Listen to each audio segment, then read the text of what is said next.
Hi everybody, I'm Rochelle Reimers, Dima's Communications Manager, and this month in our marketing lessons, we're going to be talking about your brand voice and copy. Today, we're specifically going to be talking about using emojis and how they can be used appropriately and help make your brand more relatable and friendly.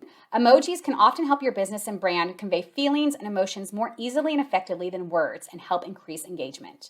I'm going to throw out a few stats and I'll provide the links in the description below if you'd like to read more about them. Number one, using an emoji in your Facebook post can increase shares by 33%, interactions with your post by 57%. Number two, Instagram content with emojis seen engagement increase of 48%.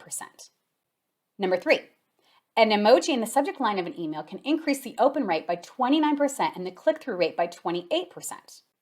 And number four, in a survey, 51% of respondents said they're likely to engage with a brand's post if it includes emojis.